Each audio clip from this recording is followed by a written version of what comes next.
Yo quisiera presentar a Graciela Ahumada, que es una persona que yo también me honro con la amistad de ella desde hace muchos años, pero que esencialmente, digamos, su principal peso no es eso, sino que es socióloga, es magíster en demografía y en estos momentos está elaborando su tesis doctoral. Es también docente universitaria, es coordinadora, fue coordinadora de investigaciones y directora del Observatorio del Cedronar desde el año 2001 hasta el año 2013.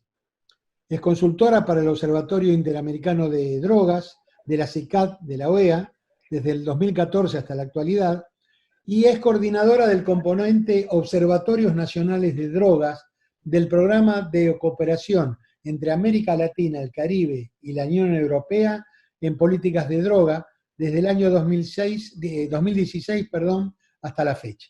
Bueno, esta persona, todo eso en una sola persona, que es la que vamos a escuchar ahora, y te dejo la palabra, Graciela, para que empecemos tu exposición.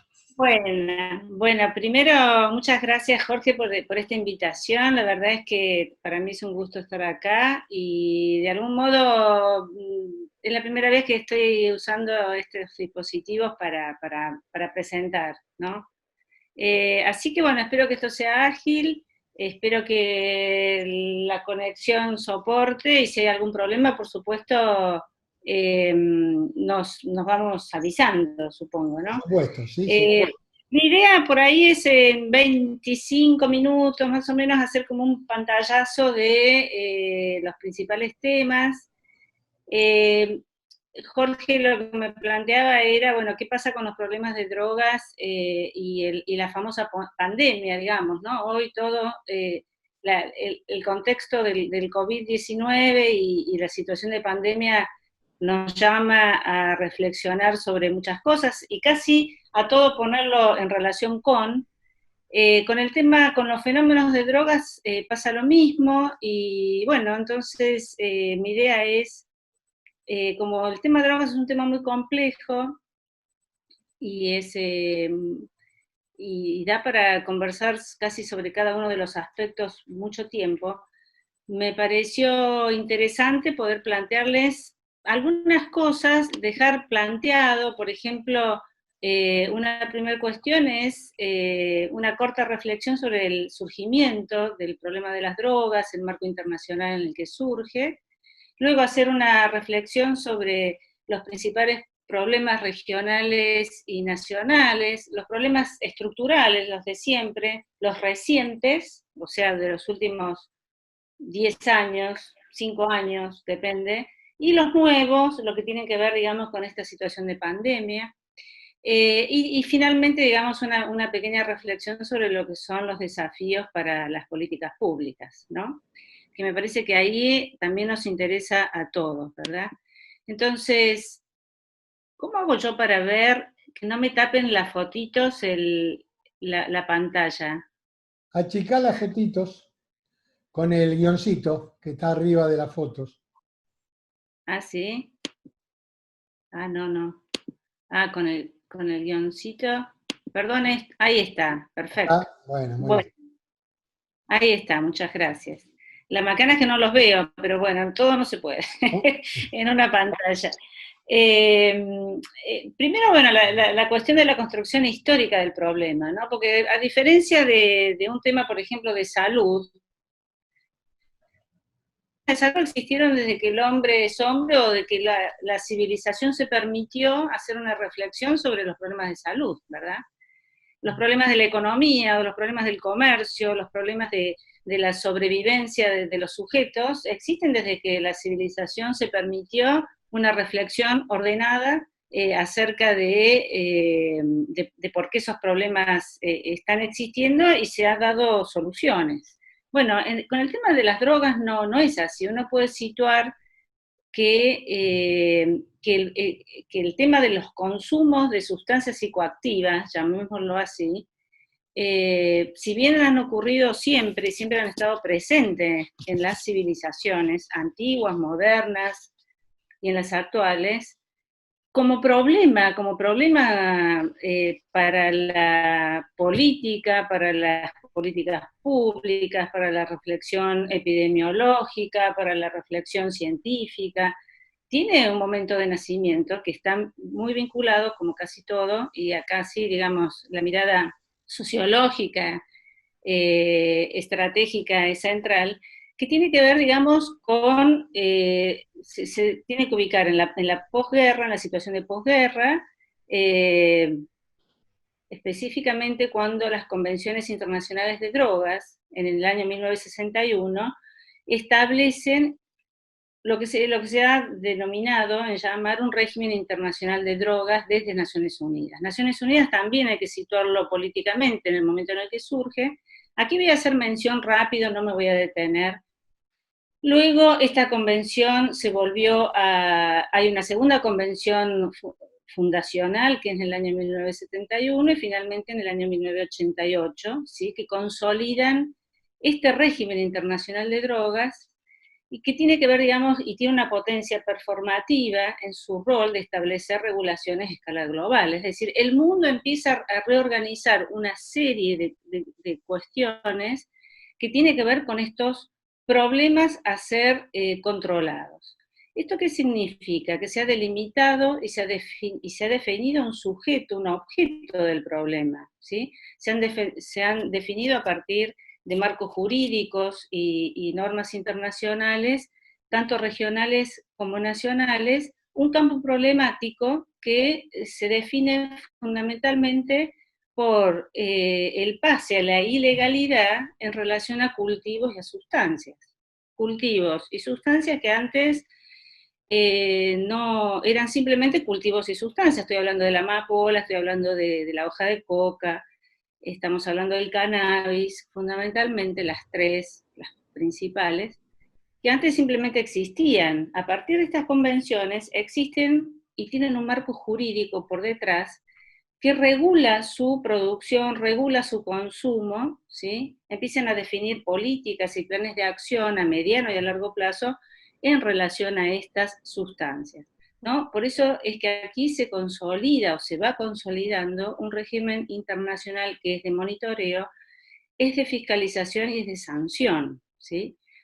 ¿Cuáles son los aspectos que estas convenciones van tomando en cuenta? Aspectos que hacen a su producción, aspecto a la fabricación de las drogas, distribución, comercialización, tanto de drogas como los que se llaman precursores químicos, que acá entra toda una industria química también en juego, porque tiene que ver, digamos, con todos los productos no ilícitos, pero que intervienen en la fabricación de drogas, como cocaína, como heroínas, como drogas de síntesis. Empiezan a aparecer nuevos sujetos así, objetos de atención que tienen que ver con procesos de adulteración, de sustancias, tienen que ver, empiezan a aparecer un listado de delitos, ¿no? Que las personas van, de delitos que se empiezan a tipificar. El mundo empieza a tipificar una serie de cuestiones que antes no estaban. Por ejemplo, la Convención Única de Estupefacientes de 1961, en su inicio, lo que dice es que está preocupada por la salud física y moral de la humanidad, digamos, se atribuye casi una función de tipo médico y una función de tipo moral. Define como estupefacientes sustancias que se incluyen en listas, ¿no? En listas de fiscalización. Esta definición de estupefacientes es una definición hasta confusa, tautológica, porque las define como el listado que aparece. Plantea una dicotomía única entre un uso médico y el uso y la toxicomanía, que lo denomina así, que sería como la adicción, en relación a estas sustancias, con lo cual excluye otras finalidades del consumo, de la producción y otros usos.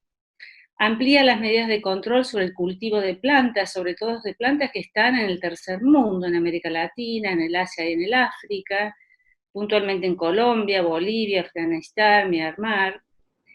Al mismo tiempo también va definiendo países que producen legalmente estas mismas sustancias, como Perú, como productor de la hoja de coca, que va a servir para la industria farmacéutica, o para la Coca-Cola, digamos, Turquía e India, que producen la amapola, países como Francia, España, Australia y Reino Unido, que también tienen producciones que abastecen a la industria farmacéutica. La Convención de 61 se fija como objetivo eliminar los consumos tradicionales de opio a 15 años, es decir, en el 79, de coca y de cannabis a 25 años, es decir, en el año 1989. También va creando y crea la JIFE, que es la Junta Internacional de Fiscalización de Estupefacientes, que es el órgano contralor de Naciones Unidas que, digamos, aboga por el cumplimiento de las normas a nivel nacional. Como son convenciones internacionales de Naciones Unidas, requieren que los países voluntariamente firmen estas convenciones y vayan adecuando sus legislaciones nacionales a las convenciones internacionales. En el año 71 se produce la segunda gran convención internacional sobre sustancias psicotrópicas, que también vuelve a sostener esta base punitivista, es decir, de prohibición, de regulación del tránsito, de los consumos.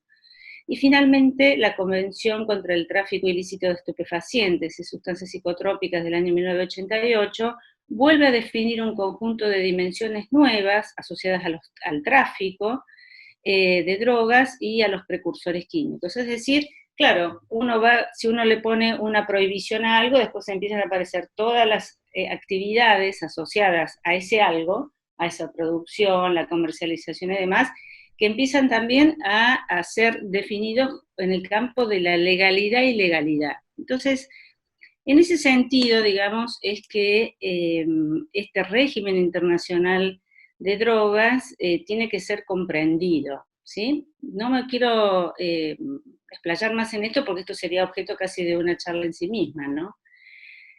La institucionalidad de estas convenciones se van consolidando a medida que aparecen organismos internacionales muy potentes que empiezan también a tener sus atribuciones en relación a los problemas de las drogas, ¿no? Entonces ya tenemos las Naciones Unidas, la Asamblea General de Naciones Unidas, la OEA, dentro del marco de la Organización de Estados Americanos, en el año 1986 se crea la Comisión Interamericana de Control del Abuso de Drogas, luego crea un mecanismo de evaluación multilateral en el año 1999, que es, bueno, no me voy a explayar sobre eso, pero tiene que ver con un proceso de evaluación entre países, todo el hemisferio, todas las Américas, los países de las Américas se evalúan entre sí.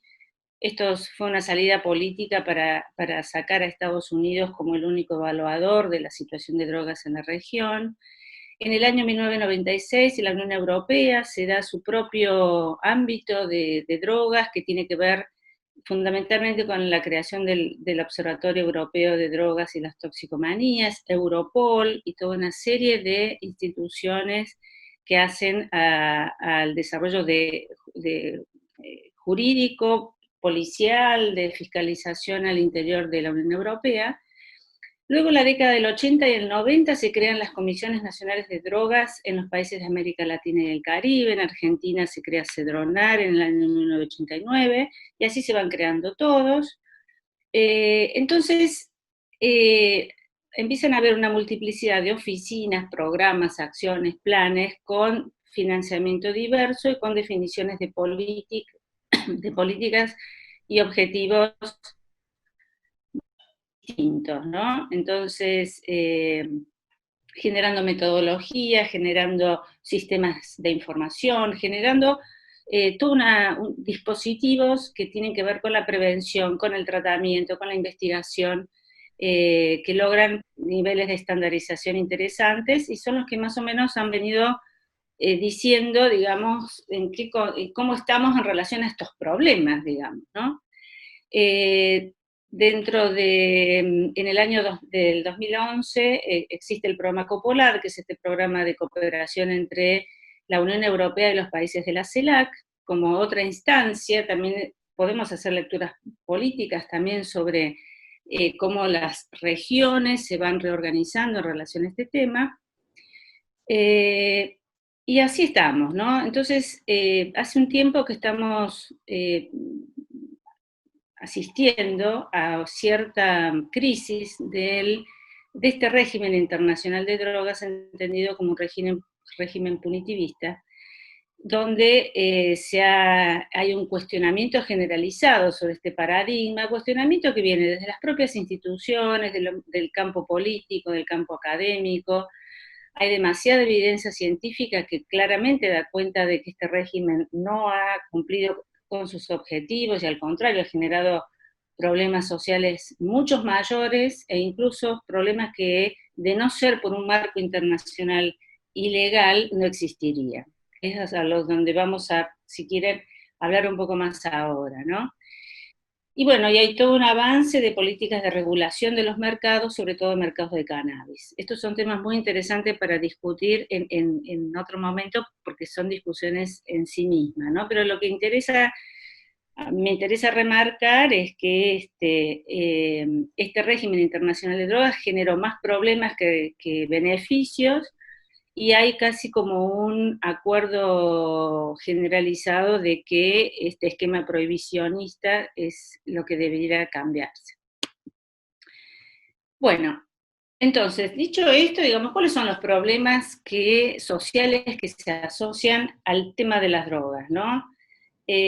Si lo vemos desde el punto de vista social, tenemos que hacer referencia a distintos problemas vinculados, de lo que es la producción y la fabricación de drogas, o sea, los pequeños campesinos que están cultivando estas plantas, ¿no?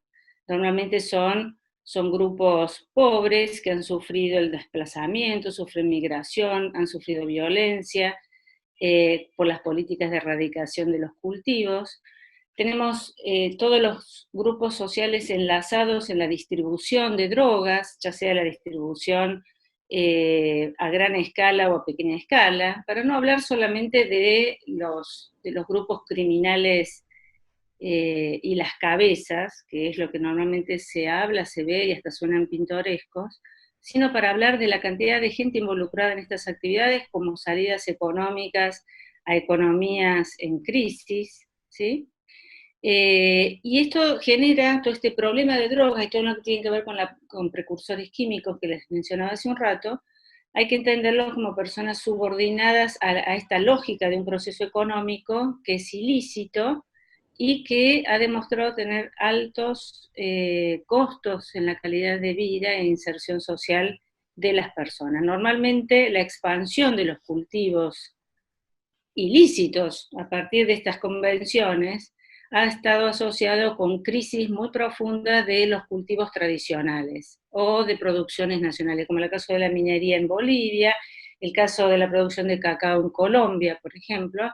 Entonces, si estos países hubiesen sido o hubiesen seguido siendo sustentables con sus producciones, el cultivo de estas hojas no hubiese nunca llegado a la cantidad de tonelaje que tiene en la actualidad, porque nunca hubiesen pasado a los niveles de las toneladas de heroína o de cocaína, que son los que están, digamos, alimentando un negocio absolutamente rentable, redituable, desde todo punto de vista, ¿no? Entonces, hablamos de problemas de gobernabilidad territorial a nivel de estados, a nivel de naciones, hablamos de migraciones forzadas, hablamos de violencia e inseguridad que se vinculan a todos estos procesos, violencia institucionalizada y no institucionalizada, violación sistemática de derechos humanos, de cultivadores, de usuarios de drogas. Dentro de lo que es la salud pública, digamos, y el impacto en la salud pública, obviamente los consumos problemáticos son nocivos para la salud, más allá de que la cocaína sea legal o ilegal, una cocaína adulterada o un uso temprano de alcohol, de tabaco y de cualquier sustancia de índole psicoactiva, legal o ilegal, genera problemas de morbilidades asociadas, genera muertes, genera una serie pero nadie denunciar o reflexionar acerca de la pertinencia a veces política de determinados problemas no significa negar que estos consumos traen problemas a la salud de diverso tipo y color y cada vez más, ¿no? Tenemos problemas que tienen que ver, digamos, y esto son de los últimos años, la aparición de nuevas sustancias psicoactivas que están vinculadas a la producción química y ya no tanto a las plantas, y esto es un grave problema que tienen las sociedades hoy, sobre todo, bueno, hay una crisis de mortalidad por el consumo de opioides adulterados en Estados Unidos, en Europa, en lo que tiene que ver, digamos, con drogas adulteradas en América Latina y el Caribe. Después me puedo referir más a eso. La adulteración tiene peligros en el propio consumo. Si consumiéramos drogas puras, los problemas de salud no serían tantos, ¿sí? Luego, otro tema también que está vinculado a esto es la estigmatización y la criminalización de los usuarios. Esto los lleva a que se conviertan en una población vulnerable, y cuando además son pobres, la vulnerabilidad obviamente es mayor, hay una interseccionalidad de vulnerabilidades. La criminalización de usuarios ha llevado a un hacinamiento carcelario. El último reporte de Naciones Unidas habla de 10 millones de personas encarceladas, de las cuales 2 millones son personas encarceladas vinculadas al problema de drogas, y dentro de los problemas de drogas no son los jefes, los Chapo Guzmán, ¿sí?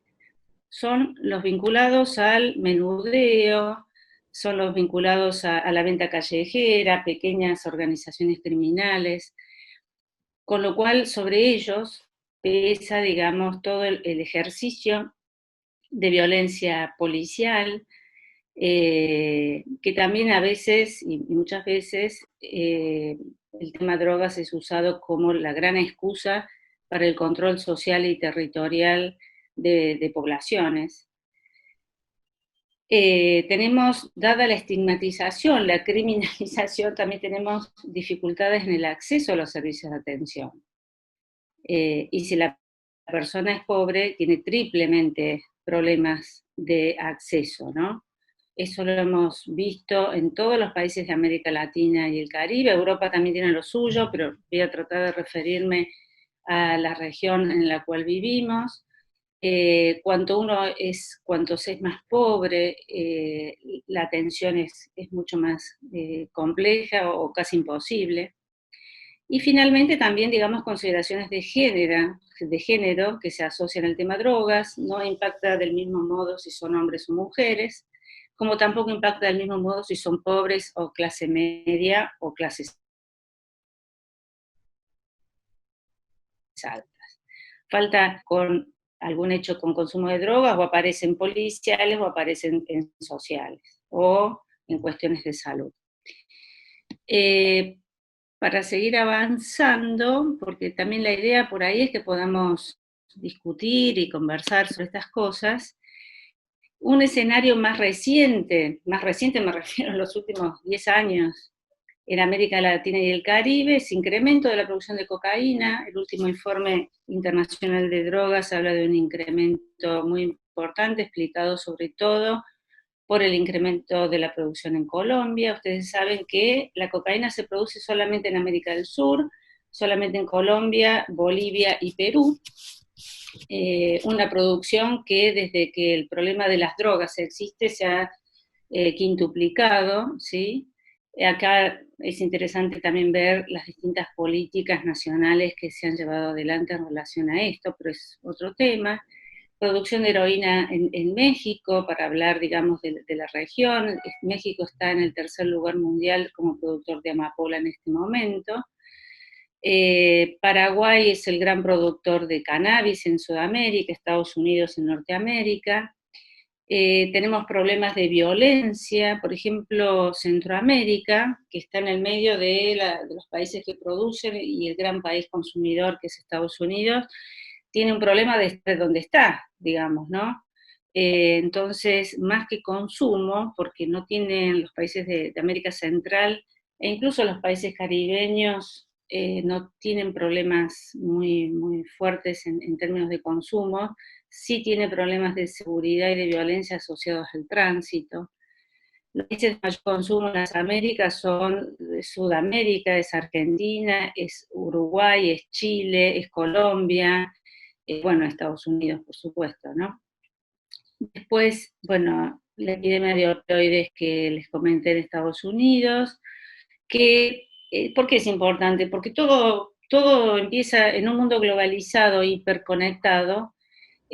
Una nueva sustancia psicoactiva que es elaborada, sabemos, en Europa, aparecen y han aparecido en el Cono Sur, con lo cual, digamos, por eso es importante la mirada regional, permite advertir, así como nos pasa con la pandemia, que ver lo que ha pasado en Europa ha servido para aquí poder rápidamente tomar medidas para evitar el desastre europeo.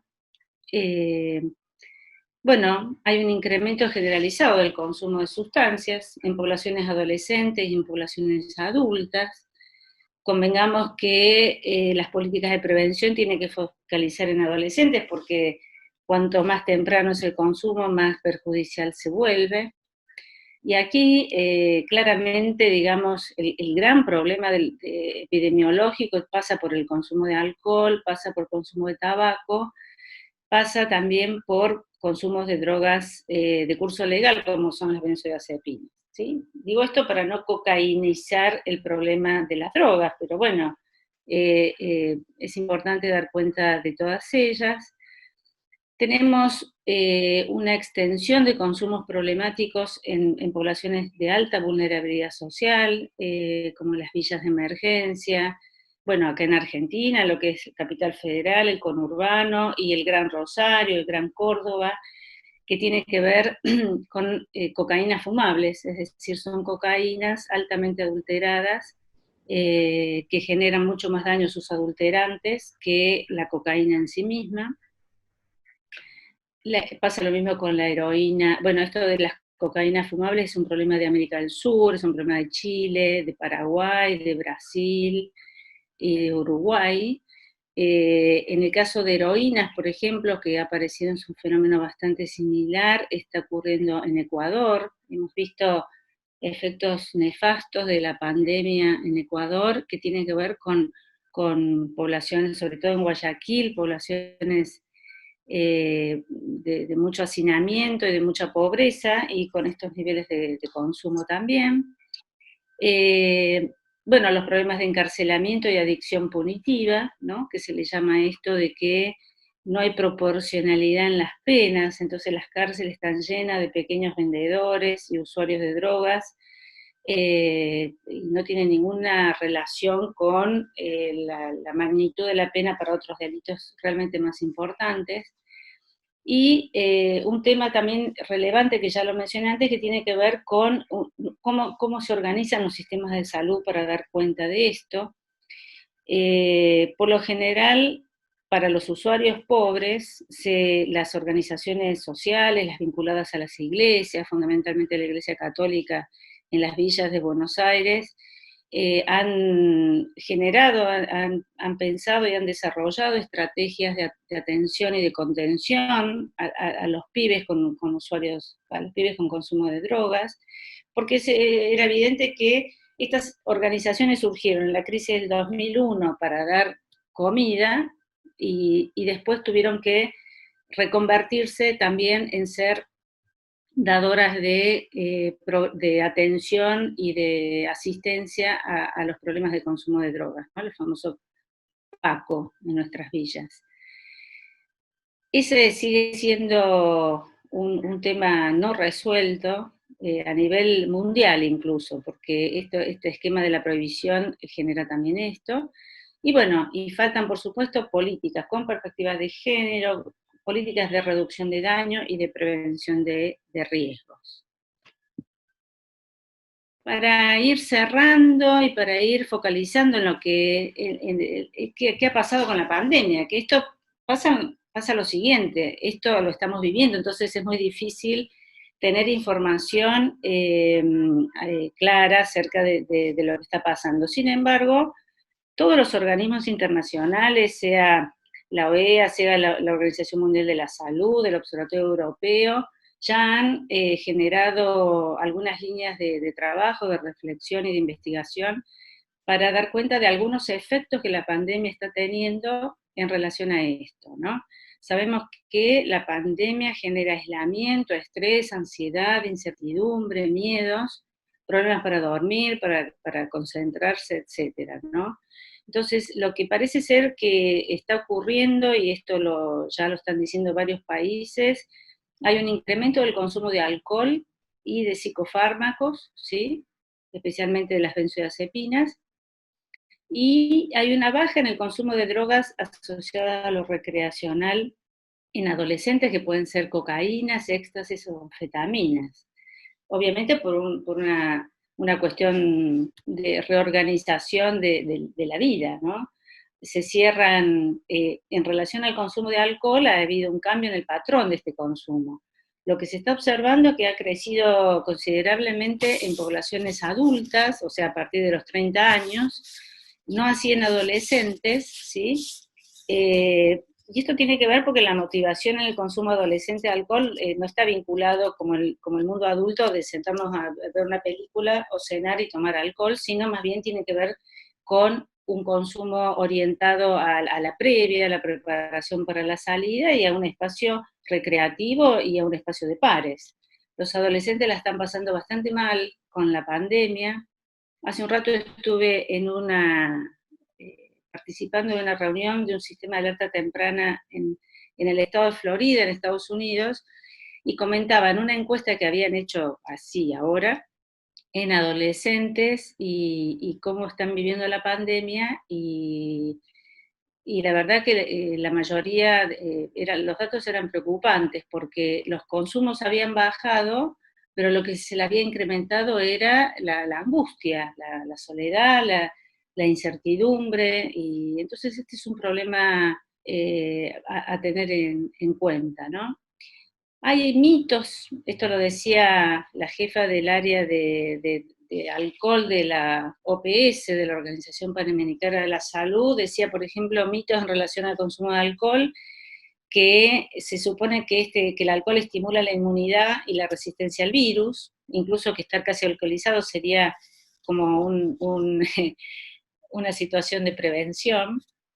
Y por otro lado, digamos que tomar alcohol mejora el humor, el estado mental y la capacidad de lidiar con el aislamiento, cuando en realidad el consumo excesivo de alcohol lo que genera es depresión, es más ansiedad y todo un efecto, digamos, contrario al que se supone se busca. Obviamente estoy hablando de exceso en el consumo de alcohol, ¿no? En un consumo no excesivo o habitual, ¿sí? Seguramente los problemas históricamente asociados al abuso de alcohol, como es la violencia intrafamiliar, accidentes domésticos, se deben haber acrecentado. Estamos asistiendo también a un incremento de femicidios, ¿verdad? Entonces, un estudio que hicimos en el Observatorio de Drogas de Argentina hace varios años, daba cuenta que toda la violencia machista y la violencia, sobre todo lo que tenía que ver con asesinatos, ocurrían con la combinación de alcohol y psicofármacos, ¿no? Entonces, probablemente si el alcohol si el consumo se incrementa, es muy probable que estos efectos adversos también. Se han acrecentado los problemas vinculados al hacinamiento carcelario. Esto es un problema de Argentina y del resto de las Américas. Todos los países están tomando medidas de excarcelación sobre todo de los delitos menores o de la gran cantidad de población que está sin penas, y aquellos que no son peligrosos. Solamente acá saltaron así como locos a oponerse a lo que está haciendo hasta los estados más de derecha, como Chile, por ejemplo.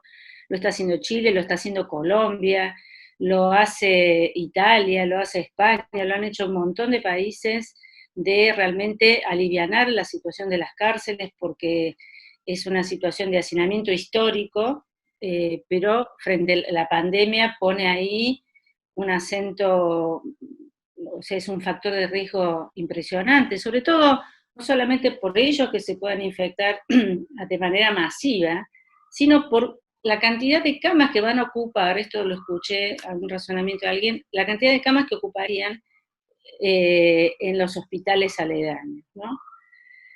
Entonces, bueno, y los especialistas que hacen tratamiento de estos problemas también remarcan las malas condiciones del sistema de atención a usuarios de drogas, ¿no? Tanto a nivel de comunidades terapéuticas o a los niveles donde acuden las clases medias, como, y obviamente mucho más, tenemos que pensar en todas las instancias de estos lugares, dispositivos de atención que funcionan en lugares de mayor pobreza, ¿sí? Un reciente informe del Observatorio Europeo que hizo un estudio, lo que pasa es que ellos tuvieron más tiempo porque tienen el problema de más largo plazo que nosotros, es muy interesante lo que marca, porque yo creo que también de algún modo nos afecta porque tiene que ver con el tráfico. Entonces, este informe que fue presentado en el Parlamento Europeo hace 2 días, lo que dice es que estas restricciones globales de viajes y el aislamiento ha tenido un impacto disruptivo temporal en el mercado de drogas, ¿no? Escasez, precios más altos y pérdida de pureza. ¿Por qué? Porque al no ingresar el mismo volumen que ingresaba antes, empiezan los distribuidores a cortar mucho más la droga, ¿no? En la cadena de tráfico, en lo que es la provisión callejera, es la más afectada. Entonces lo que se está observando, que es algo que ya está pasando en Argentina y está pasando en la región, pero lo que va a pasar seguramente es que se consolida un nuevo modo de la distribución del tráfico, que tiene que ver con el Darknet, que le llama, que es las redes sociales ilegales, el uso de moneda virtual y transacciones mediáticas, entregas a domicilios y un uso mayor de las redes sociales. La inestabilidad en las cadenas de suministro ha provocado que en los niveles medios de distribución y proveedores de drogas se haya incrementado la violencia, precisamente por la inestabilidad. Por otro lado, se consolida la ruta marítima, que ya es un patrón del tráfico internacional que se viene cambiando en los últimos años, pero bueno, esta pandemia va a consolidar esa ruta, o sea, sobre todo el tráfico de cocaína de Sudamérica a Europa se está haciendo por la ruta marítima. Incluso lo escuché al director del Observatorio Europeo los otros días, que decía que habían hecho viajes de los cárteles de drogas directamente de Europa a Colombia para reorganizar cómo es que llegaban los cargamentos finalmente. Y hay una menor demanda de algunas drogas, pero también hay sustitución por otras. Es lo que provoca desde el punto de vista del usuario y la salud pública, cuando se empiezan a ver sustituciones, es que hay que empezar a pensar en todo el problema de la adulteración y los riesgos de la salud provocada por el consumo de drogas adulteradas. Ese es otro gran problema. Bueno, y finalmente, yo digo, para pensar las políticas, yo creo que, bueno, la pandemia lo que hace es exacerbado las condiciones de inequidad y de desigualdad social de las personas vinculadas a todos los problemas o a todas las áreas de drogas, ¿sí? Todo lo que es su producción, la comercialización, la distribución y el consumo. No es lo mismo ser un usuario pobre que ser un usuario de clase media.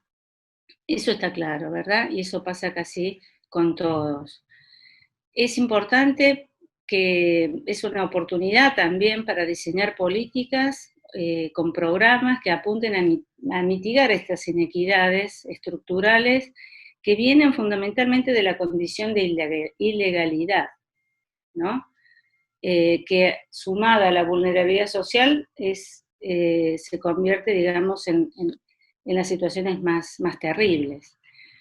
Hay que tener la mirada de género, la perspectiva de género en el diseño de políticas, porque esto no afecta del mismo modo a hombres, mujeres o a personas transgénero, que además tienen problemas muy, muy específicos desde todo punto de vista.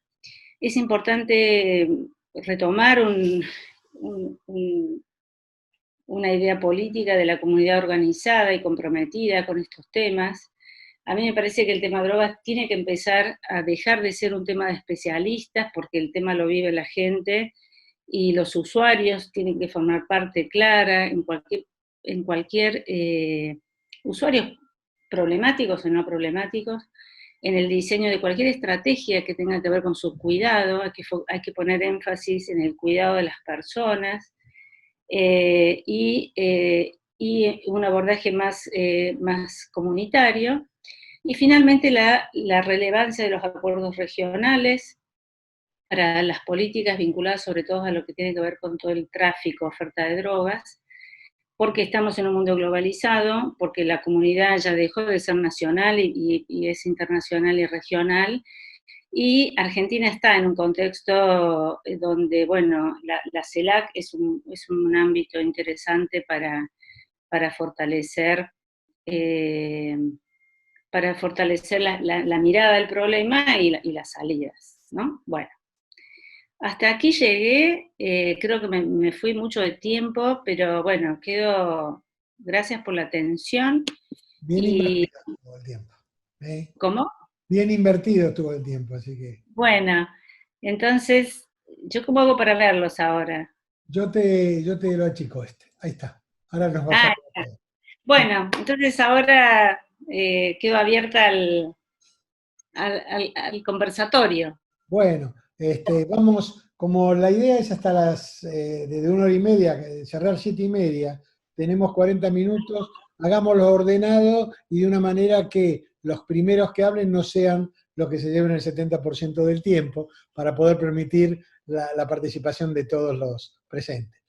Vamos a ir dando en la medida que lo vayan pidiendo. Ustedes saben, con la manito que se levanta, el que quiera, o una manito automática, o haciendo una señal con la mano para que lo podamos ver. Así que acá estamos viendo quién rompe el fuego para estas preguntas. Vamos a ver. Acá está Laura Aguirre levantando su manita, así que le vamos a dar audio a Laura. ¿Tenés audio, Laura? Ahí está, gracias. Bueno, siempre es un gusto escuchar a esa gran persona y amiga que es Graciela.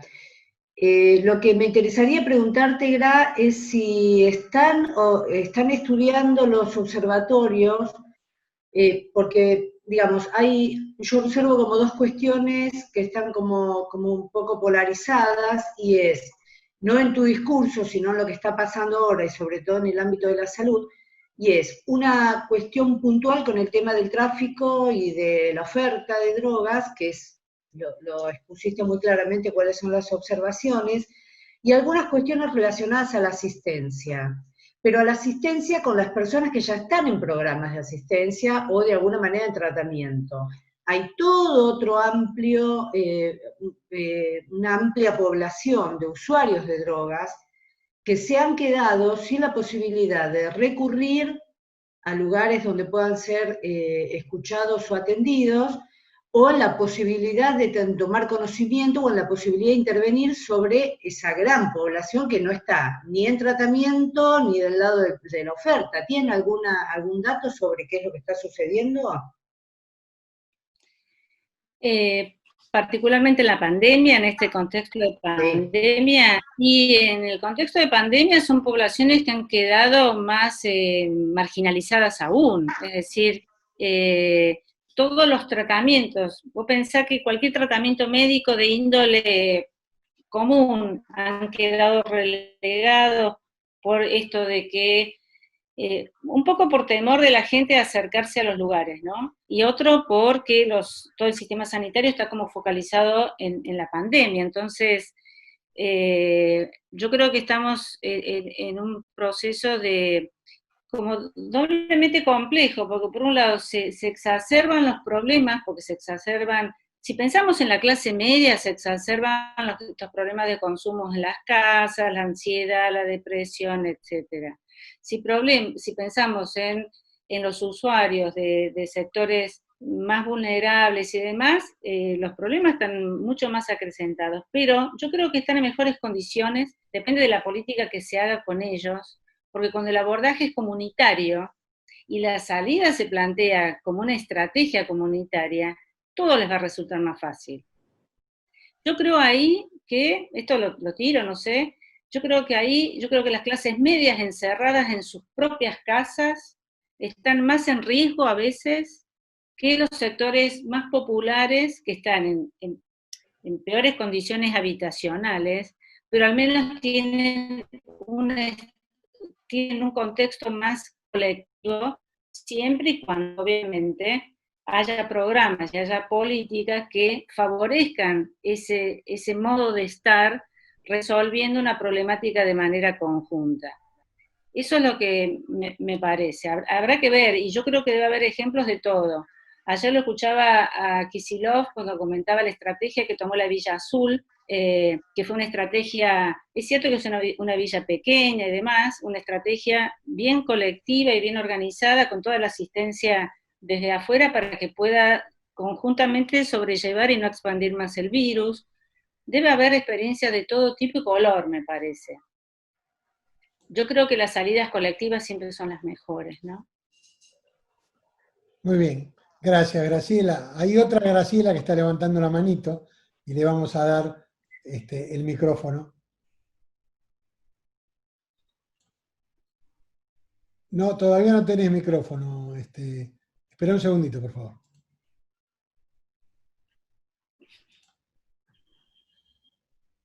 Graciela, creo que lo tenés deshabilitado vos. Fíjate si...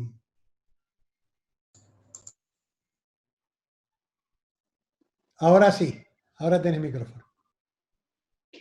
Bueno, lo que voy a hablar a lo mejor es recortado referido a la provincia de Santa Fe y algunas zonas en particular.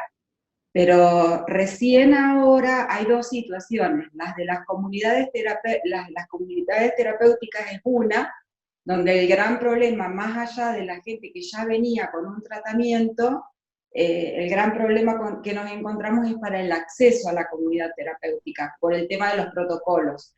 Ese es un gran problema. Recién ahora se están tratando de consensuar protocolos. Y con respecto a lo que es atención en los centros comunitarios, la realidad es que el aislamiento social no permite, digamos, un trabajo. Entonces, es complicado por cualquiera de las dos vías, en cualquiera de las dos, por lo menos así es en la provincia de Santa Fe. Con lo cual, lo de las clases medias también lo estamos viendo, pero en una crisis de consumo, por ejemplo, hoy día no tenés a dónde llevar a una persona. No hay protocolos, digamos. O sea, es bastante complicado el panorama en esta coyuntura, ¿no? Por lo menos en lo que nosotros podemos observar acá. Y lo que también, escuchándote, Graciela, creo que esto es algo que no es de ahora, pero hay como un proceso en lo que son las conductas adictivas en general. Entonces eso también ahora está teniendo como una visibilidad en todos los niveles y clases sociales, ¿no? Que también es algo a abordar, porque creo que somos una sociedad con conductas adictivas muy llevadas, me refiero más allá de las sustancias, ¿no? Que generan todo esto que vos estuviste focalizando recién. Pero creo que también eso es algo que deja visibilizado esta pandemia, que habrá que abordar. Muy bien, gracias, Graciela. ¿Querés decir algo, Graciela, sobre...? No, me parece tremendamente oportuno lo que está aportando la compañera, sí. Bueno, ¿qué otra voz quiere preguntarle algo a Graciela? Rosana Tortosa, tenés audio. Graciela, muchísimas gracias, muy interesante. Quería preguntarte si no ves que no solo ahora con pandemia, sino hace ya muchos años, no hay una falta de campañas en cuanto a reconocer sobre todo la adicción por ahí en algún ser, en algún familiar o en algún amigo, y qué relación hay, por ejemplo, si sabés, si hay estadísticas entre la violencia de género y las adicciones. Sí, bueno, el gobierno de Macri, la verdad que hizo poca campaña, digamos, ¿no? En general, del cuidado en general, el cuidado de la salud en general, campañas de vacunación, campañas de, por ejemplo, se dispararon los contagios de enfermedades de transmisión sexual, porque se abandonaron las campañas de cuidado sexual, y también se abandonaron las campañas sobre el tema de los consumos, ¿no? También es cierto que las clásicas campañas de consumo de drogas, esto no consumas, es un viaje de ida, no es un viaje de vuelta, han demostrado ser poco eficaces, ¿no? La poca evaluación que hay sobre políticas de prevención, porque los países han hecho muchas cosas, pero han evaluado poco, ¿sí? ¿Por qué? Porque evaluar implica también más, implica ajustar bien lo que se hace, y también implica todo un diseño de investigación que es la evaluación, pero lo cierto es que se sabe bastante poco acerca de lo que funciona bien o no funciona bien.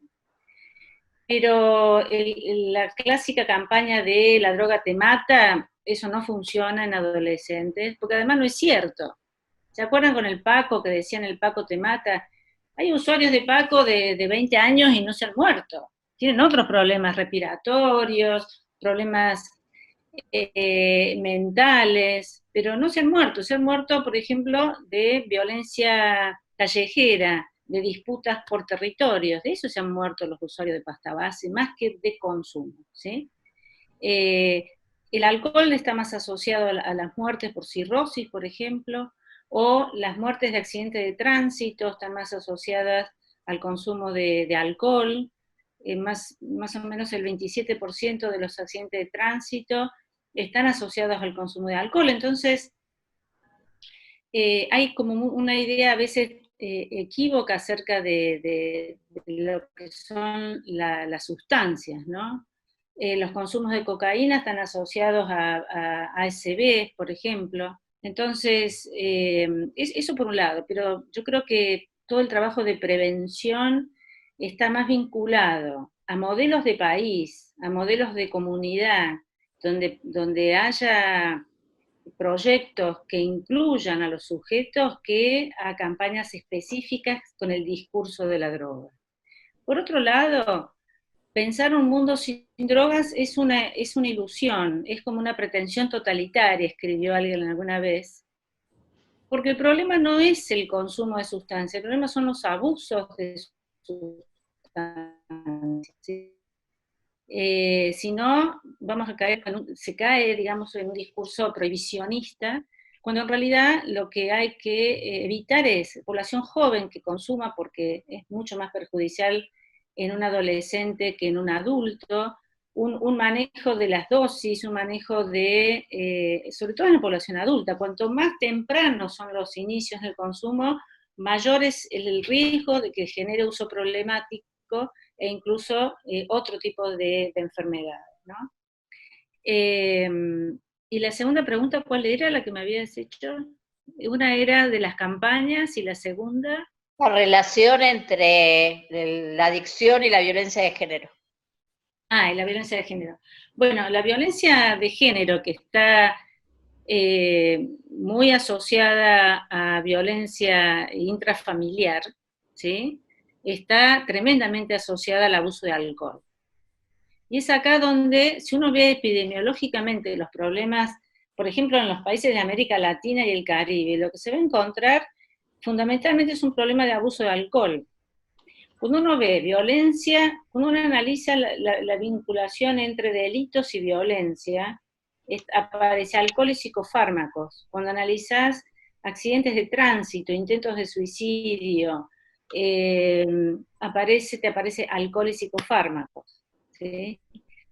Eso es algo que a mí también me interesa remarcar, porque hay todo un dispositivo internacional sobre el tema drogas que están alrededor de lo que son las cocaínas, la heroína y la marihuana, pero epidemiológicamente lo que los pueblos se enferman y se lastiman por consumir alcohol de un modo excesivo. Ojo que a mí me gusta tomar alcohol, ¿eh? No estoy diciendo no tomemos alcohol, estoy diciendo no nos volvamos alcohólicos. O no permitamos que los adolescentes tomen como están tomando, cuando ni siquiera han completado fisiológicamente su desarrollo hepático, por ejemplo. Entonces, meter toxinas de graduación alcohólica en pibes de 12 años realmente es un veneno. Yo creo que las sociedades nuestras se enfrentan a muertes prematuras por cirrosis hepáticas en los próximos años, si uno analiza la mortalidad poblacional, ¿no? Entonces, uno a veces queda obnubilado con las cocaínas y no ve lo que hay que ver. Ojo, que yo también digo que hay que ver lo otro, ¿no? Pero bueno, digo, es como para poner en peso, ¿no? Bárbaro, Graciela. Acá Karina Bianculi y Ariel Berchelli están levantando la mano, así que le reiniciamos el audio y bajamos la mano. Ahí está. Bueno, genial, gracias Jorge. Bueno, Graciela, en primer lugar agradecerte la exposición clarísima, amplia, con la complejidad de las dimensiones que vos nos contabas. Tenemos varias preguntas, una que diríamos es la que más me tocó, es pensar en esto de los mecanismos que podemos pensar respecto de las prevenciones, o por lo menos la detección o el tratamiento en clave de comunidad, ¿no? Pienso en las asociaciones barriales, en los que, por ejemplo, hoy por hoy están respondiendo cerca de los vecinos que tienen necesidades concretas de transporte, de alimentos, de atención médica, en un momento tan difícil, diríamos, para resolver algunas cuestiones que antes tenía que ver más con la vida privada o la vida familiar. Hoy se están resolviendo barrialmente varias cosas. Y pienso en estos escenarios para que, de alguna manera, tener algunas estrategias, algunas herramientas, y justo aprovechando que te tenemos, algunas herramientas que ellos pueden poner en juego para algunas de estas cuestiones, ¿no? Detección, acompañamiento, tratamiento. ¿Cuál sería el enfoque que mejor le pueden dar estas agrupaciones? Es muy interesante tu pregunta, no sé si te la puedo responder cabalmente, pero sí después te podría pasar bibliografía más específica sobre abordajes más comunitarios. De todas maneras, me parece que empezar a hablar comunitariamente de los temas es un paso. A veces de tan visibilizado que está un problema, se invisibiliza su problematización, ¿no? Es decir, personas alcoholizadas en la calle, en las casas, en los lugares. Es muy común ver eso, ¿sí? Porque hay un montón, sencillamente porque este país tiene varios millones de alcohólicos.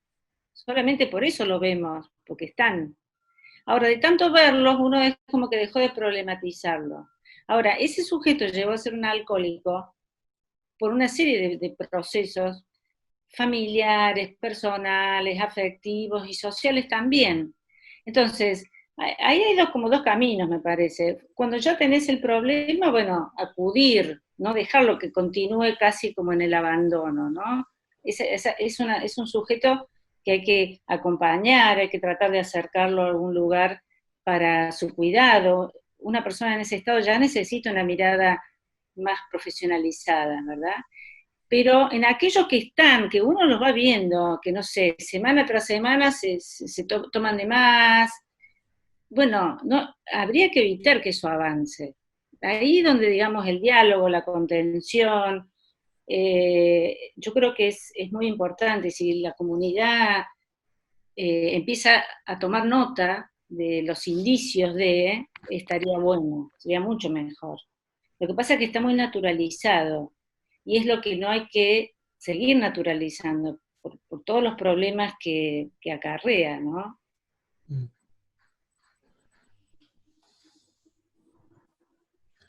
Y otra cosa, a mí me parece que el diálogo y la mirada de ellos mismos es lo que hay que rescatar, ¿no? Esto últimamente, no sé, tengo yo la percepción que estos temas han quedado casi han quedado bajo órbita de los especialistas. Y yo creo que no, está bien, obviamente los especialistas saben y están para dar los tratamientos adecuados y las orientaciones adecuadas, pero lo que tiene que ver con esa alerta inicial, esa contención, tiene que seguir pasando por lo humano, digamos, por la gente, por el entorno, ¿no? Tal cual. Sí, pensaba, Graciela, algunas asociaciones que nosotros como profesores trabajamos mucho, o por lo menos lo intentamos, de quebrar algunas relaciones que entendemos que no son buenas para nuestros estudiantes muy jóvenes. Por ejemplo, la diada entre alcohol o consumo o exceso de alcohol y diversión. Es decir, esa diada que nosotros lo vemos semanalmente, se replica en los fines de semana o en los espacios de esparcimiento, diríamos, tratamos de quebrar esas asociaciones como muy, muy fáciles, muy trabajadas desde un sentido común del comercio, de la comercialización de bebidas, la comercialización o la adopción de ciertas estrategias que tienen que ver con el consumo del mercado juvenil, pienso en las actividades recreativas, de desmitificar esa asociación tan común para que, se vivan otros espacios de diversión, de esparcimiento, de descanso, de socialización horizontal, y cuesta mucho trabajarlo, y por eso te preguntaba, algunas pautas específicas para nosotros poner en práctica, porque eso, como bien vos señalabas, de un tratamiento más humano, más cercano, más a escala personal, que está, diríamos, incluido en ese acercamiento o ese enfoque comunitario, porque si no queda en el especialista, el médico o el psicólogo, el terapista, que uno puede derivar un caso, ¿no? Y en realidad, quizás en un punto temprano lo podemos, por lo menos, intentar abordar y trabajar desde el diálogo. Mira, un estudio que hicimos en los estudiantes secundarios de Exaltación de la Cruz, con Laura Aguirre, que está ahí participando, hace 2 años creo que fue el estudio, que es el más actual que hay en Argentina, al menos en esta población. Obviamente volvimos a...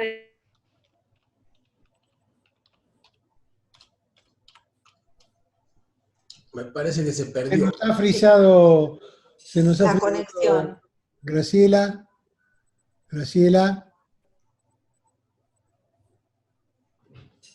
Vamos a ver si recuperamos. Bueno, sí. Justo que yo le quería hacer una... Está también Oscar Lamberto pidiendo... buenísimo. Bueno. Espera que la voy a llamar por teléfono, a ver si... Sí, es la conexión, lamentablemente. Es muy probable porque me comentó que 2 o 3 veces tuvo corte de internet. Ah, mira. Es posible en estos días, posible que tenga problemas ahora. Ahí está de nuevo, Jorge. Aprovecho mientras... Ahí estás. ¿Dónde estás, Graciela? Ahí estás.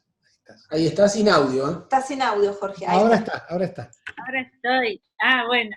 No sé hasta dónde se escuchó, pero yo estaba por comentar dos cosas de un estudio que se hizo en Exaltación de la Cruz, en adolescentes, y cuando preguntábamos dónde buscaba alcohol, dónde lo compraban, y en los negocios, en el chino, en el supermercado, ahí, de un pueblo pequeño, Digo, si el mundo adulto se pone un poco las pilas y deja de estigmatizar a los adolescentes que se emborrachan, pero no hace nada para no vender, Claro. y el control comunitario de puestos de venta de alcohol a menores no debía ser algo tan complicado, ¿no? Eso por un lado. Por otro lado, un estudio cualitativo que hicimos en el Observatorio Argentino de Drogas hace muchos años ya, muy interesante, dio cuenta de la actitud de los padres frente al consumo adolescente en las casas y las famosas previas. A veces son los mismos padres los que le están comprando el alcohol a los pibes para que consuman en la casa. O han asumido que todos se van a emborrachar, casi como una ley natural, entonces dice, bueno, que se emborrachen en casa. Ahora, la estadística dice que no todos se han emborrachado. O sea, ¿qué dice la estadística? El 50% de los estudiantes han tomado alcohol el último mes. Y de ese porcentaje, es cierto, 6 de cada 10 lo hace de modo abusivo, que es altísimo. Pero hay un 50% de adolescentes que no están en esa. Pero a veces el mundo adulto se comporta como si la norma fuera el 50% que lo hace. Muy bien. Está pidiendo la palabra, a ver si Oscar Lamberto. Pero ya tenés audio, Oscar. Y hola. Bien, parece. Sí, en realidad, perdón. Yo entré como Oscar Lamberto, yo soy hija, Laura, porque no podía conectarme y él me prestó su link y estoy sin cámara también, así que solo tengo audio, no sé si me escuchan. Sí, perfectamente, Sí. Laura, perfectamente. Bueno, yo quería un poco hacer un aporte y porque con Graciela, que está acá conectada, estamos haciendo una experiencia desde lo que son las organizaciones de la sociedad civil por medio de una fundación y quería poner sobre la mesa el tema del consumo problemático de sustancias y de alcohol en las poblaciones vulnerables, donde hay como el producto o la resultante de lo que se le llama el estrés tóxico, es decir, infancias o experiencias que a veces vienen desde la panza, de violencia de todo tipo, psicológica, física, verbal, maltrato, abuso sexual, edad de inicio de consumo muy temprana, escuchamos personas que a los 8 años ya están tomando alcohol, y a los 12 o 13 años ya están fumando marihuana, y a los 13 o 14 ya están consumiendo cocaína, y que son muchos, por lo general son varones, pero ahora ya se está viendo esto en las mujeres también, porque el acceso al alcohol y a las drogas está totalmente accesible, es como ir al kiosco en los barrios. Hay muchos vecinos que eligieron esta forma como medio de vida, y es prácticamente como si fuera legal, porque todo el mundo sabe y no pasa absolutamente nada. Se le vende a menores y no pasa absolutamente nada.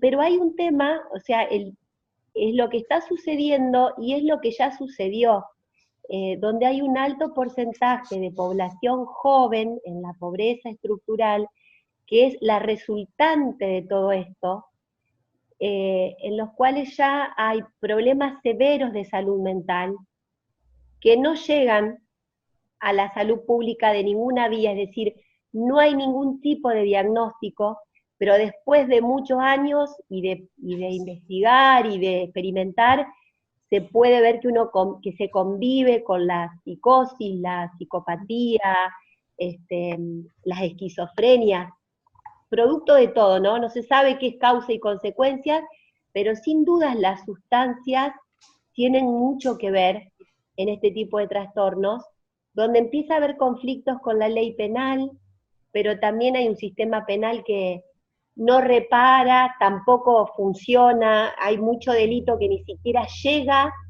a poder probarse como delito, y nuestra experiencia de tratar de trabajar esto, lo comunitario, y escucharlos a ellos, y ver qué surge de ellos, en algún punto nos termina poniendo en cercanía y proximidad con personas que son verdaderas bombas de tiempo.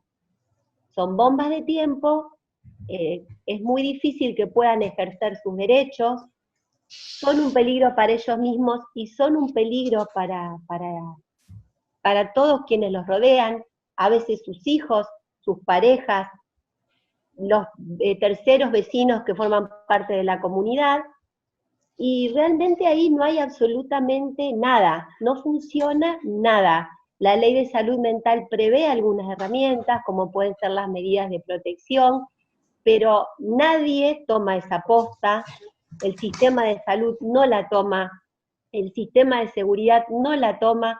Hemos tenido experiencias en las cuales nosotros solicitamos a los defensores públicos que pongan como una condición de la libertad el hacer un tratamiento, y nos han dicho que depende de la voluntad del sujeto, de un sujeto con toda esta trayectoria que tiene su voluntad muy afectada.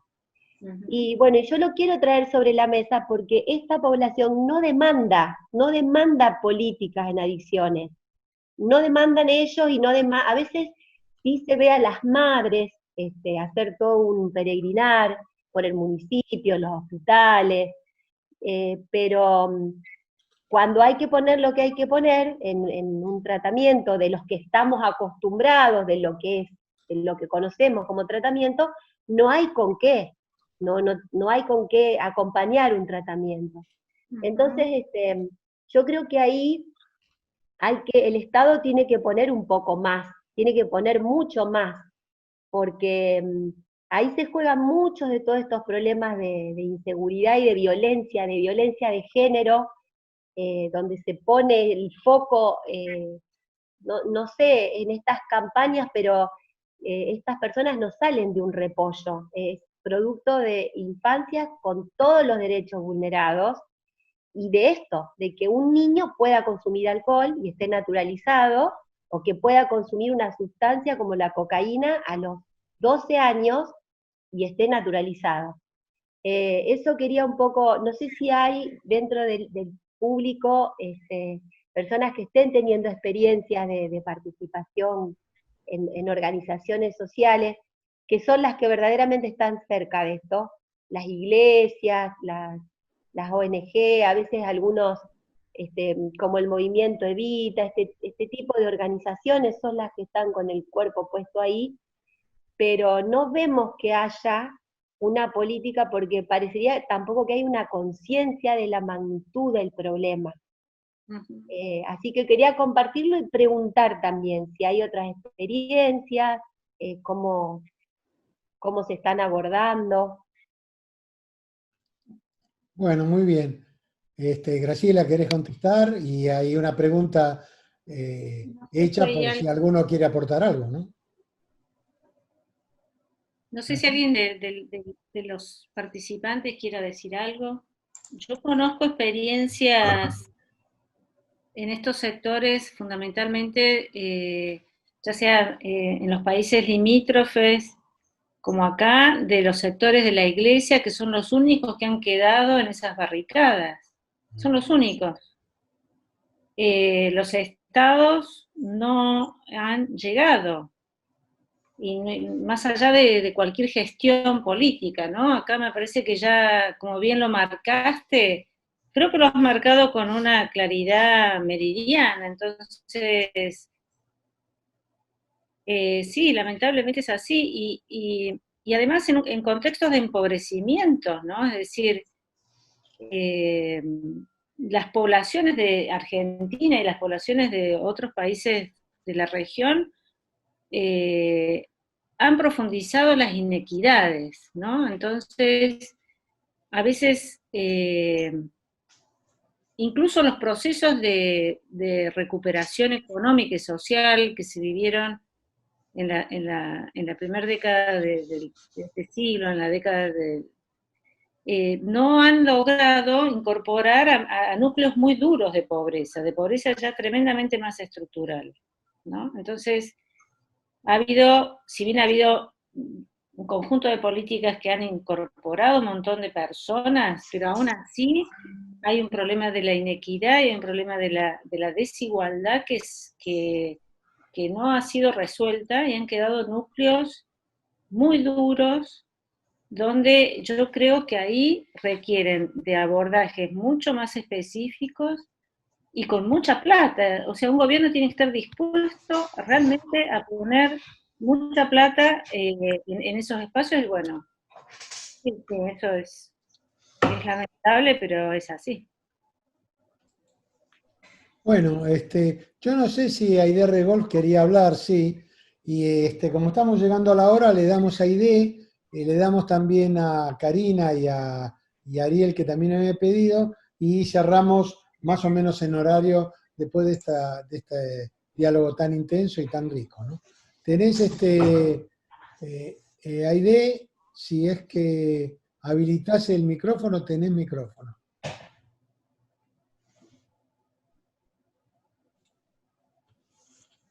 ¿No? No, no se le escucha. No. No, no se escucha. No se escucha.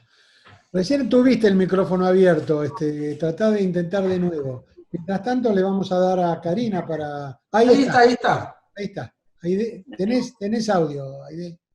Ahí está. ¿Me escuchan? Sí, sí. Bueno, es una pregunta para Graciela. Quiero volver un poco atrás de todo porque me quedé con una duda. Normalmente hablaste de 4 etapas, o sea, que es la plantación, que es la que hacen los indios en el altiplano. Hablaste después del proceso químico, hablaste del transporte, hablaste de la comercialización. Yo quisiera saber, porque normalmente de transporte y de comercialización todos los días se habla. ¿Cómo es este asunto del proceso químico? Porque evidentemente a mí lo que no me cierra es que sean los collas de Perú los que se ocupan de convertir eso en una tonelada de cocaína. ¿Cómo es eso? ¿Cómo pasa la hoja de cocaína a ser una tonelada de cocaína importable? Mira, ahí, así súper rápido, lo que se hace en situ, en los territorios, en la selva, ¿sí? Tiene que ver con la primer maceración de las hojas. Vos imagínate que de un montón de hojas, recién para sacar gramos de alcaloide de cocaína. Entonces, el primer proceso de maceración de hojas se hacen en pozos, en lugares ahí, en las mismas selvas. Ya cuando el producto queda... ¿Crudo? ¿Cómo? ¿Se exporta en crudo? ¿Así como está se exportan? ¿Las hojas? Sí, son hojas, son plantas, sí, sí, sí. No, ¿Pero qué? La pregunta es esta, ¿no hay ningún proceso químico en el medio? Claro que sí. No, sí, bueno, la hoja se macera con querosenes, con alcoholes. Claro, sí, siempre hay productos químicos. En la maceración ya hay productos químicos. Lo que pasa es que se van cambiando de acuerdo a las fases. Para lograr la pasta base, después la base de cocaína, la lactabase, el clorhidrato de cocaína, el crack, son todos procesos distintos, pero ya se pueden ir haciendo en laboratorios y no necesariamente cercanos a los lugares de plantación. Esa es la pregunta. ¿Y de dónde proceden los laboratorios? ¿De qué laboratorios son? Pues los laboratorios no están en el medio de la selva, ¿o sí? Y Hola. No, porque no me oye. No, sí, te oímos. La que no oímos ahora es a Graciela, que la hemos perdido. Sí. Tu pregunta se escuchó perfectamente, Aide. Ahora la que Pero quiero saber de dónde salen los químicos, y a quién produce los químicos y cómo llegan los químicos. La pregunta está entendida, pero Graciela se ha perdido de la conexión. Graciela.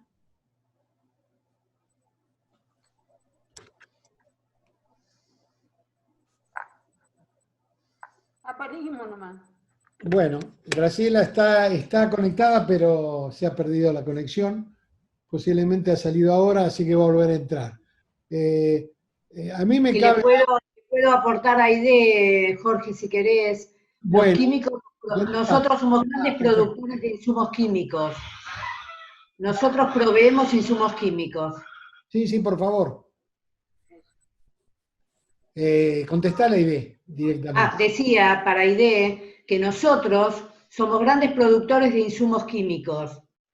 Entonces, es decir, que hay una especie de colaboración en la fabricación que tiene que ver con que la materia prima la aportan estos 3 países productores de hoja de coca, pero después la producción de los químicos también tiene que ver con el aporte de otros países. Ahí volvió Graciela. Le doy la palabra a Graciela. Igualmente quiero saber qué países y qué empresas, porque esas son empresas importantes.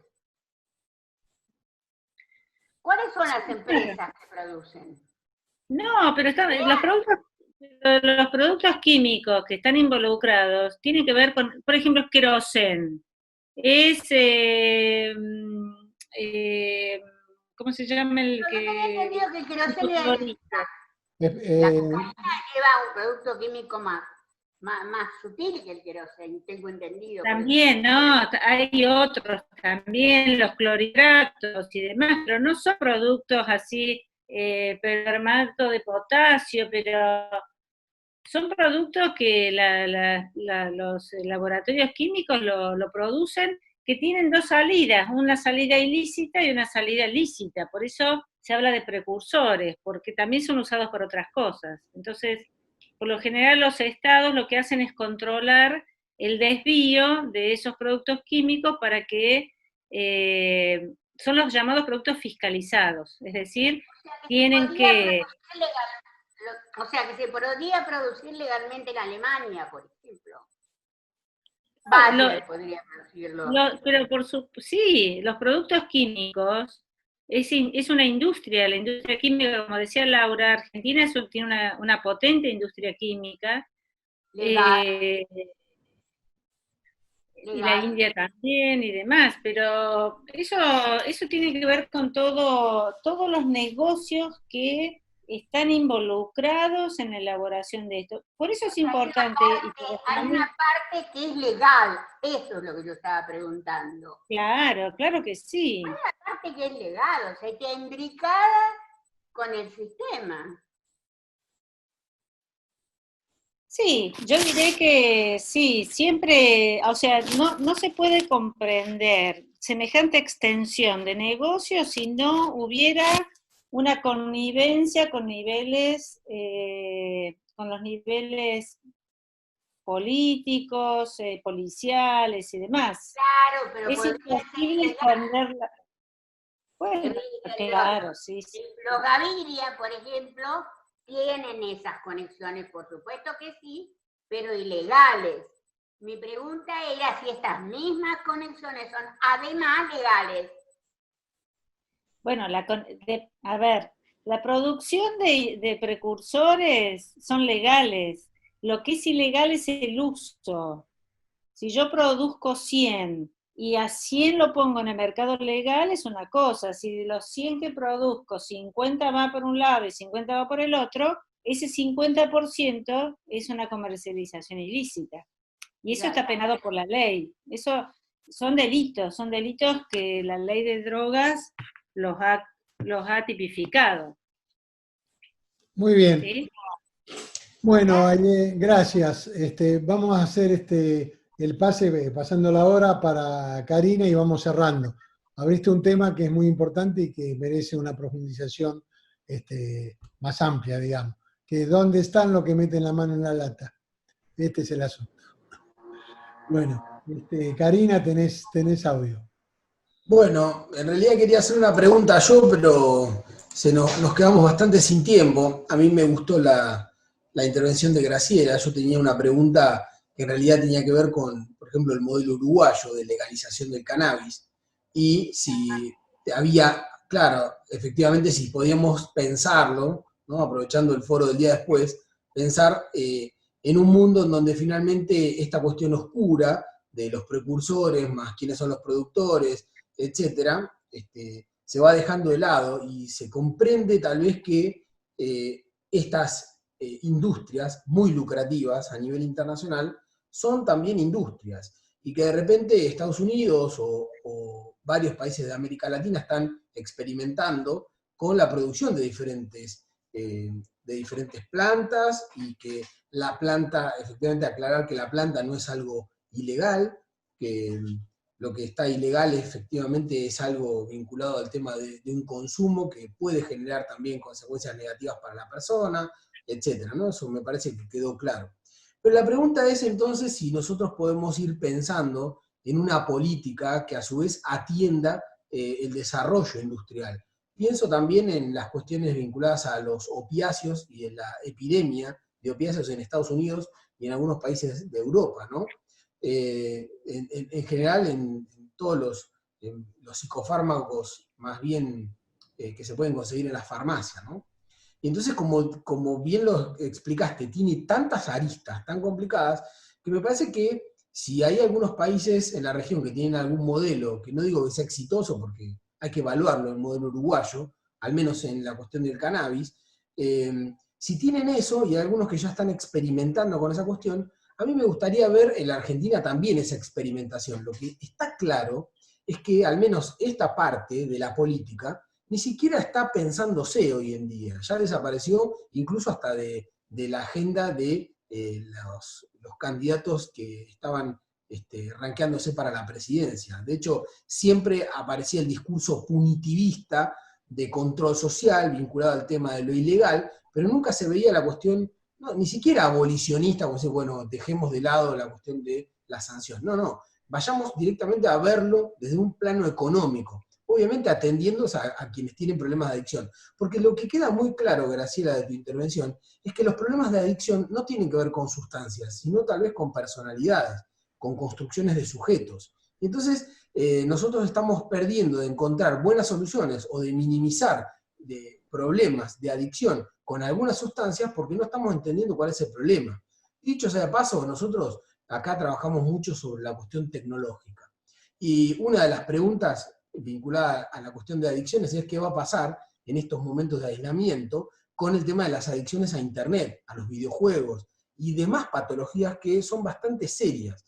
Es decir, hay que de alguna manera despegar la cuestión de sustancias o de plantas o de psicoactivos en relación al tema de las adicciones o en relación al tema de ciertos hábitos. Yo creo, como bien lo marcaste, Graciela, que está faltando una política. Cuando nosotros llegamos a los bares, un poco lo que comentaba Karina, es cuando vemos o buscamos alternativas más bien comunitarias, lo que empezamos a sentir es que obviamente el Estado no puede cubrir. Y que cuando eso entra en la parte más bien del sistema de salud, o entra en la cuestión obviamente policial, judicial, en realidad los problemas ya después no se pueden resolver. Hay problemas ahí donde evidentemente llegamos tarde.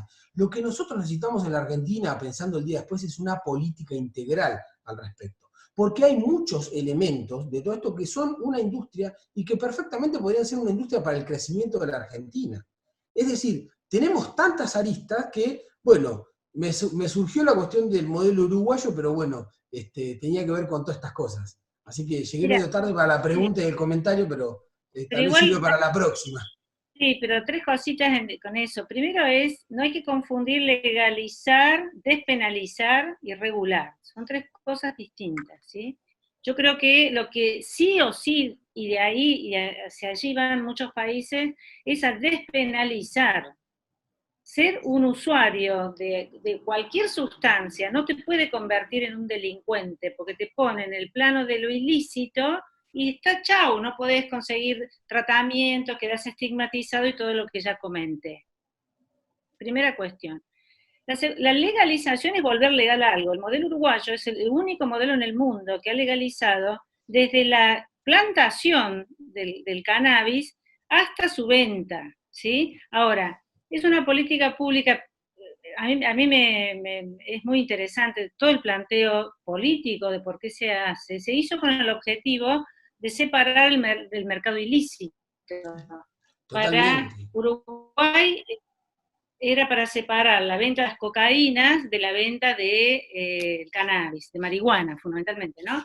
Pero el modelo uruguayo legaliza todas las etapas, cosa que no ha hecho ningún país del mundo bajo jurisdicción estatal, y bueno, y hay 3 canales lícitos para la provisión, ¿no? Y con un montón de restricciones, que no voy a explayarme porque me llevaría media hora más, pero un montón de restricciones donde también se incrementan las penas para el tráfico ilícito. Ojo, y se incrementan los presupuestos para la prevención, para el tratamiento, para campañas, etcétera, etcétera. Y sigue estando tremendamente prohibido para los menores de edad. Entonces, le cabe casi la misma regulación, por ejemplo, que para el tabaco, le cabe para el alcohol. Parte de la buena resolución de Uruguay en la crisis del COVID hoy tiene que ver con que el gobierno, los últimos años de este gobierno, dejó un sistema de atención altamente efectivo para la población. Entonces, tiene una cobertura en la asistencia sanitaria, en la asistencia de salud, como no la tiene ningún país. Y no tiene que ver con que sean 3 millones. Hay muchos países pequeños y son un desastre, o sea, porque normalmente tratamos de decir, bueno, no, lo que pasa es que Uruguay es chiquito. No, hay un montón de países chiquitos que tienen políticas pésimas. Yo creo que es la buena cabeza y la coherencia y un modo de hacer política pública que tiene Uruguay, al menos yo en el tema droga, que es lo que más conozco, son excelentes, ¿no? Entonces, eso por un lado. Disculpame que te interrumpa, ¿te parece, Graciela, que Argentina podría tomar un modelo a la uruguaya como para construir una política pública? No, no creo. No creo. Tiene una complejidad argentina que no es la complejidad del modelo uruguayo. Lo que a mí me parece es que hay que ir claramente a política de despenalización de los consumos. Argentina tiene una de las leyes más prohibicionistas que hay, más rígida. La ley que rige, de la 23737, es del año 89, donde tenés el castigo de pena de prisión por consumir o por portar. No dice, pero si tengo un pucho, un porro en la calle. A ver, los fallos, el fallo de Arriola, lo que hizo fue, el fallo no modifica la ley, lo que hace es generar jurisprudencia que puede ser usado o no de acuerdo al juez. Y todos sabemos bien que así como está pasando con los derechos humanos en la acción policial, todo depende del momento político en el que estemos. Hoy, si un policía comete un abuso, va a ser castigado, pero en la gestión del gobierno anterior era premiado. Entonces, esto genera una serie de comportamientos institucionales que siempre están vinculados a la cabeza política, ¿no? Por ejemplo, Estados Unidos, que tiene legalizado el uso hasta recreativo de cannabis en 5 estados, es un verdadero desastre del individualismo, porque simplemente dijo, ok, vamos a hacer negocio, fíjense el argumento de voy a volver rentable el consumo porque le voy a cobrar impuestos. Es cierto, le ha cobrado impuestos, pero se venden cannabis bajo las más diversas formas, como candy, como dulce, como cosas, cualquiera. Obviamente las tabacaleras que ahora están produciendo cannabis se siguen llenando de plata, la pública está peor, ya el acceso, digamos, a los sistemas de salud no es el mejor, pero además hay una serie de problemas de intoxicaciones involuntarias, porque una cosa es fumarse un cigarro y otra cosa es empezar a comer un chocolate que tiene THC, nadie sabe qué porcentaje de THC tiene, y empiezan a haber, digamos, llegadas a... Estos son datos de los mismos estados que han legalizado de este modo.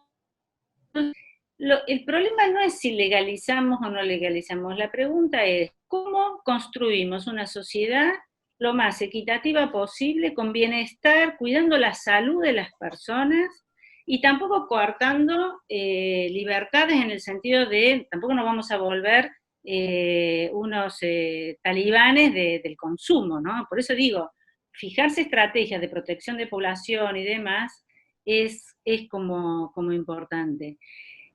Otro tema que vos tocaste es el tema de las adicciones, pero es cierto que son las personas las que se tornan adictas. Ahora, para que eso ocurra en el caso de drogas, tiene que estar la sustancia también. Y lo que la evidencia te dice, por ejemplo, es que cuanto más adulterada está una sustancia, más perjudicial es para el uso de su uso. Por eso acá la legalización es primero sacarle el negocio, eso ya sería como, ¿cuál es el beneficio de la legalización? Bueno, el negocio, porque este es un gran negocio, están los bancos como el gran manejador de los dividendos de todo este gran negocio, lo que pasa es que nadie los nombra. Entonces, bueno, este negocio, ¿quién lo va a tener?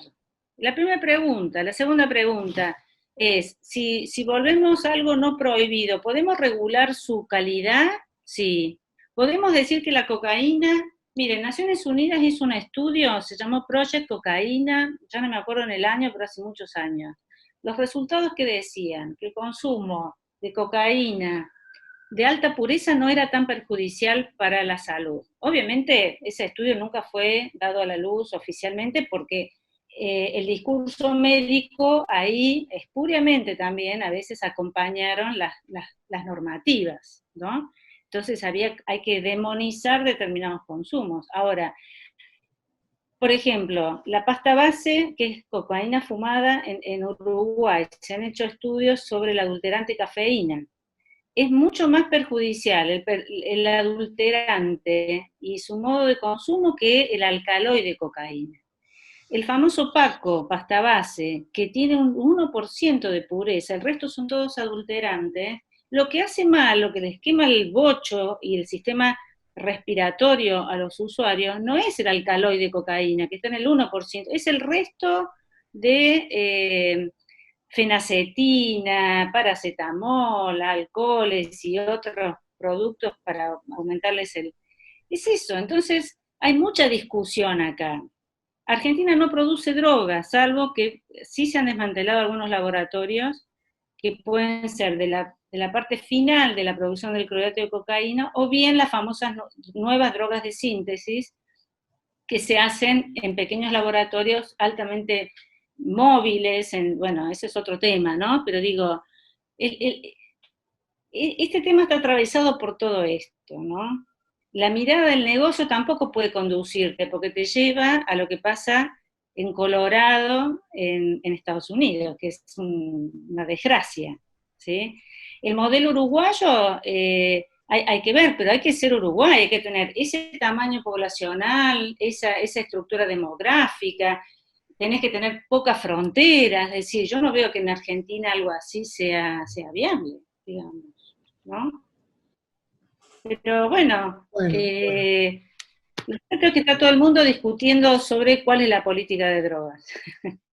Graciela, lo que estás diciendo en los últimos minutos, esto es como los partidos de fútbol que se definen en los últimos minutos, da para volver a hablar de esto más profundamente en aspectos del día a día. Yo tengo lamentablemente que hacer el feo trabajo de cerrarlo, ya son casi las 8. Simplemente quisiera darte una pequeña reflexión de algo de lo que vos escuché con vos, muy chiquito, un pensamiento que se me cruzó mientras te estaba escuchando con mucha atención, es una de las exposiciones que he escuchado con más atención.